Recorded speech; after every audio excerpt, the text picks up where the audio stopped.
Welcome back, everyone, to our 2-minute drill. I'm your host, Gianna Forbis, here with Pack Pride editor Cory Smith. Cory, it was a big weekend for women's basketball as well, beating Georgia Tech at home.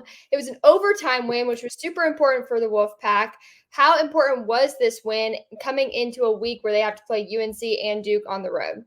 Yeah, I mean, this is a game you couldn't afford to lose. Georgia Tech was 15-11 coming in, so it would have been a really bad loss, particularly at home for NC State. So if you're looking at that number one seed in the NCAA tournament talk, like that would have been pretty detrimental to what they're trying to accomplish there. It also would have hurt them in the ACC standings right now because they're sitting at number 3, but that's kind of teetering that line right now. If they had lost that game, they'd have been 10-4.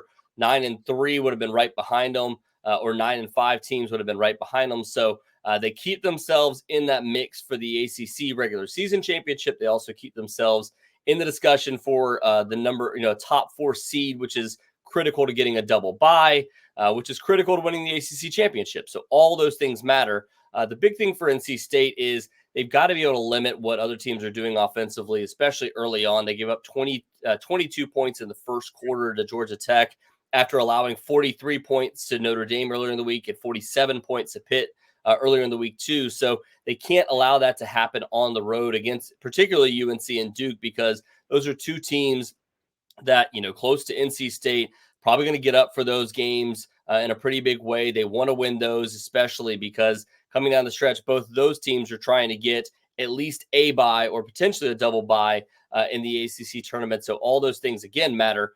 So for NC State, they've got to be much better defensively, especially early on against those teams, to give themselves a chance. You want to be able to sweep both of those teams to keep yourself in that mix for the number 1 overall seed. That's what NC State can do this week, and that's how critical these next 2 games are for NC State.